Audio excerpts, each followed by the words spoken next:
আদি বুড়িমা বেনারসের ঘাট, বেনারসের কাশী বিশ্বনাথ মন্দির কিন্তু হলুদের মধ্যে যে হলুদ রঙের রংটা রয়েছে কাশী বিশ্বনাথ মন্দিরের চূড়ার অংশটাতে লাইভ গঙ্গারতি বিশাল মাতৃ প্রতিমা। ঠিক কবে থেকে এই পুজোটা হয় সেটা জানা যায় না। ওটাতে ময়ূর রয়েছে, ফিনিশিং দেখো সিংহে সম্পূর্ণ রূপে। মা দুর্গা, মা লক্ষ্মী, মা কালীর পর এবার ঘরে আসার পালা মা জগদ্ধাত্রী।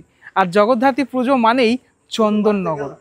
রয়েছে এই মুহূর্তে চন্দননগরে, আমার পিছনেই বেনারসের কাশী বিশ্বনাথ মন্দির। হ্যাঁ, একদমই ঠিক শুনেছো, বেনারসের কাশী বিশ্বনাথ মন্দির কিন্তু এবার চন্দননগরের আদি হালদার পাড়ার বুড়িমার পুজোয়। আমি জানি তোমরাও সবাই কিন্তু চন্দননগরে আসো এই জগদ্ধাত্রী পুজো দেখতে। আজকে থেকে শুরু করে ফেললাম চন্দননগরের জগদ্ধাত্রী পরিক্রমা, আর এই আদি হালদার পাড়ার পুজো থেকেই শুরু হলো আমার পুজো।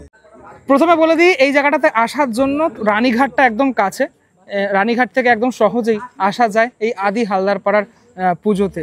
বাইরেটা তো দেখতে পাচ্ছি এখনও অবধি এই কাশী বিশ্বনাথ মন্দির, আমি কয়েক মাস আগেই গিয়েছিলাম বেনারসের কাশী বিশ্বনাথ দর্শন করতে, সেটা কিন্তু বাইরেটা অনেকাংশে কমপ্লিট হয়ে গেছে। এবং এই জায়গাটা মানে যেভাবে মন্দিরটা তৈরি হয়েছে, যদি আমি তোমাদেরকে একটুখানি ডিটেলে দেখাই, একদম কাশী বিশ্বনাথ মন্দির ঠিক যেমনটা সেই আদলেই তৈরি এই মন্দির করা হয়েছে। এইদিকে যে হলুদ রঙের রংটা রয়েছে কাশী বিশ্বনাথ মন্দিরের চূড়ার অংশটাতে, সেটাই দেখা যাচ্ছে এখানে। এবং এটা হচ্ছে এন্ট্রি পয়েন্ট মেন, এখান থেকেই দর্শনার্থীরা প্রবেশ করবেন। মাঝের অংশটাতেও এরকম বড় একটি চূড়া রয়েছে। আর চতুর্থীর দিনে এখানে কিন্তু কাজের তৎপরতা সেটা একদম তুঙ্গে বলা চলে। এখানে সমস্ত জিনিসগুলো যেগুলো রয়েছে ইনস্টল করা হচ্ছে, এই সমস্ত প্যান্ডেলের জিনিসপত্রগুলো এবং রঙের কাজটাও সেটাও কিন্তু হচ্ছে। এটা অনেকটা হাইটের হয়েছে, বাসের ভাড়াটা তো খুলে নেওয়া হবে তোমরা যখন আসবে। মোটামুটি পঞ্চমী থেকেই চন্দননগরের সমস্ত কিছু আমরা দেখতে পারবো। আচ্ছা, এই মণ্ডপে আদি হালদার পাড়ার এই মণ্ডপের এই কাশী বিশ্বনাথ বেনারস তোমরা ঘাট দেখতে পাচ্ছ, তার সামনেই এই যে ঘাট রয়েছে, এটি হচ্ছে ঘাট তৈরি করা হয়েছে, যেটাকে ঘাট হিসাবে দেখানো হবে। এখানে লাইভ গঙ্গারতির ব্যবস্থা সেটা থাকছে।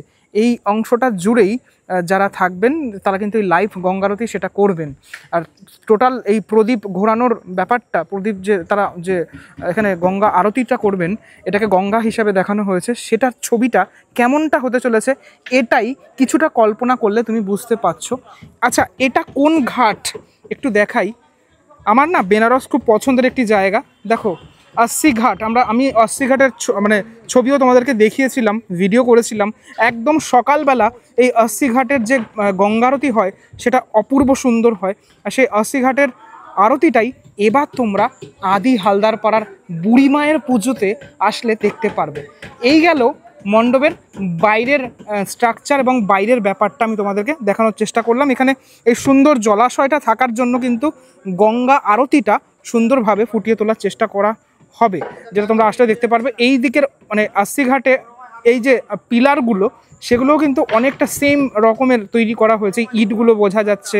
ঘাটের যে অংশ সেটা কিন্তু খুব সুন্দরভাবে ফুটিয়ে তোলা হয়েছে এখানে। এই টোটাল অংশটা জুড়েই আরতির যে বন্দোবস্ত সেটা করা হবে। চলে এলাম মণ্ডপের একদম ভিতরের সেকশানে। হ্যাঁ, এখানে লাইটের কাজটা সেটা কিন্তু অপূর্ব করা হয়েছে। ঠিক আছে, দেখতে পাচ্ছ কতগুলো ঝাড় রয়েছে। হ্যাঁ, এখনও সব ঝাড় এখানে জ্বলে ওঠেনি। চন্দননগর কিন্তু আলোর জন্য বিখ্যাত, আমরা সকলেই জানি। আর হ্যাঁ, কাশী বিশ্বনাথ মন্দিরের চত্বরে কোনোভাবেই ক্যামেরা অ্যালাউ নেই, কিন্তু আমি তোমাদেরকে এই কাশী বিশ্বনাথ মন্দির আদি হালদার পাড়ার এই কাশী বিশ্বনাথ মন্দির সেখানে কিন্তু ভিতরে ঢুকে ক্যামেরা মানে এই শ্যুট করে তোমাদেরকে দেখানোর চেষ্টা করছি ক্যামেরা নিয়েই, যে কীভাবে ভিতরটাকে সুন্দরভাবে সাজানো হয়েছে। এখানে কিন্তু এরকম যে ল্যান্টেনগুলো রয়েছে এবং প্রদীপও জ্বলছে দেখতে পাচ্ছি। হ্যাঁ, এইভাবে জানলার অংশগুলো এইভাবে সাজানো এবং একদম লাস্ট মিনিট বলা চলে প্রিপারেশন সেটা চলছে টোটাল এই অংশটা জুড়ে। হ্যাঁ, এবার দেখো দুটো সাইডেই আমি তোমাদেরকে লাইট দেখাচ্ছি, দুটো সাইডে লাইট জ্বলে গেল, টেস্টিং চলছে জাস্ট। ঠিক আছে, তাতে কিন্তু সুন্দর লাগছে টোটাল অংশটা দেখতে। একদম হলুদের মধ্যে এই রয়েছে টোটালটা, এ দেখো পুরোটাই জ্বালিয়ে দেওয়া হলো এই লাইটটা। ধীরে ধীরে চলে যাব একদম মাতৃ প্রতিমার সামনে। চন্দননগর মানেই বিশাল বিশাল মাতৃ প্রতিমা, আর এখানেও কিন্তু এই বিশাল আকৃতির মাতৃ প্রতিমা আমার চোখে পড়ছে।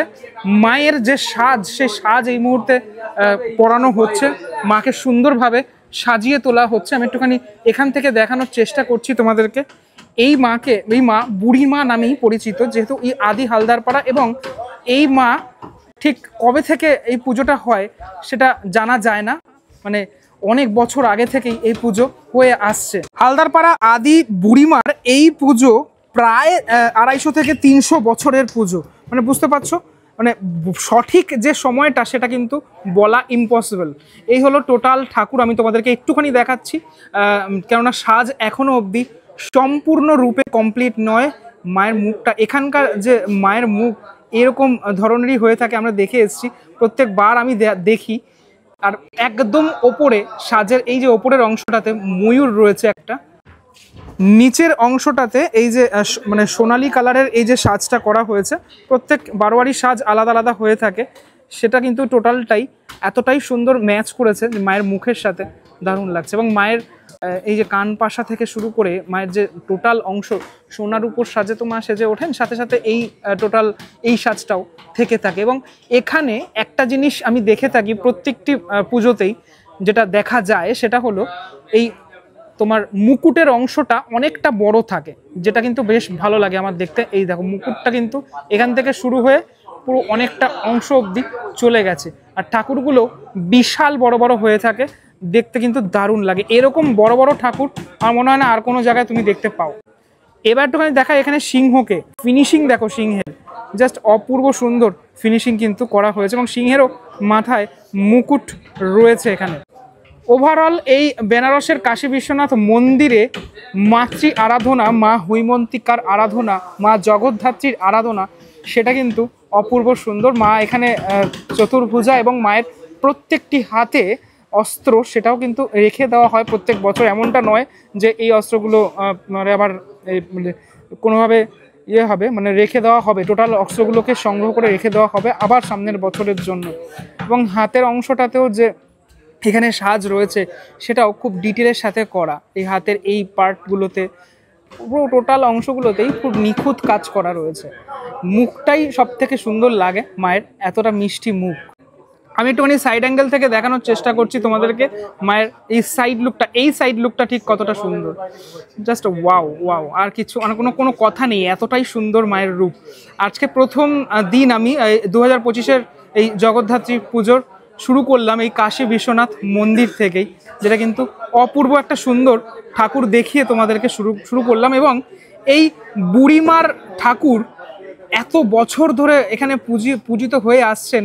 এলাকার নাগরিকরা তো আছেনই, সাথে সাথে কলকাতা সহ মফস্বল এলাকার বিভিন্ন মানুষজন দেখে আসছেন এই মাতৃ প্রতিমা। নমস্কার, আমি বিশ্বজিৎ চ্যাটার্জি, হালদারপাড়া আদি সার্বজনীন জগদ্ধাত্রী পূজা কমিটির সম্পাদক। আচ্ছা, আপনাদের এই বছরের পুজোটা কততম বর্ষ? আমাদের কোনো বর্ষ নেই, কারণ এর স্থাপত্যকাল কেউই জানে না, এই জন্য মাকে বুড়িমা বলে ডাকে। চন্দননগরবাসী এবং সেন্ট্রাল কমিটির বিচারে মোটামুটি বলা হয় 300-এরও অধিক বছর মায়ের বয়স, কিন্তু আমাদেরও সঠিকভাবে আমাদের পূর্বপুরুষরাও বলতে পারেন এর সঠিক বর্ষ কত। ওই জন্য সবাই একে বুড়িমা বলেই জানে। চন্দননগরের আদি হালদারপাড়ার বুড়িমা বলেই সবাই পরিচিত। আদি হালদারপাড়ার আদি মা, মানে আদি এই বুড়িমা বলেই বলে। আচ্ছা, এবছর এই প্যান্ডেলের কি সাজসজ্জায় কি আপনারা করতে চলেছেন? এবারে সাজসজ্জা বলতে ভাবনা, যেটা আমাদের মণ্ডপের যে থিম, সেটা হচ্ছে বেনারসের ঘাট। পুরো টোটাল ওভারঅল বেনারসকে দেখানো হচ্ছে, মানে তার যেখানে গঙ্গা আরতিও থাকবে। আমাদের একটা লাইট অ্যান্ড সাউন্ড প্রোগ্রাম ছিল, সেটা প্রশাসন মানে যেহেতু ওনাদের বিধিনিষেধ কিছু আছে, সে কারণে লাইট অ্যান্ড সাউন্ডের প্রোগ্রামটাকে বন্ধ করা হয়েছে। তাছাড়া গঙ্গা আরতির প্রোগ্রামটা থাকছে, পুকুরের পোর্শনটাকে গঙ্গা হিসেবে ব্যবহার করা হয়েছে, এবং টোটাল যে বেনারসের যে পরিবেশ সেটা আমরা তৈরি করার চেষ্টা করছি। সাধারণ দর্শনার্থীদের জন্য কবে থেকে খুলে যাচ্ছে? আশা করছি আগামীকাল থেকে, মানে পঞ্চমীর দিন থেকে আমাদের প্যান্ডেল ওপেন হয়ে যাবে। কতদিন থাকে পুজোটা?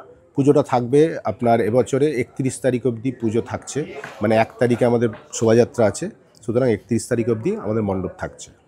বেশ। আর 2 তারিখে বিসর্জন? 2 তারিখ বিসর্জন। বিসর্জন কোথায় হয়?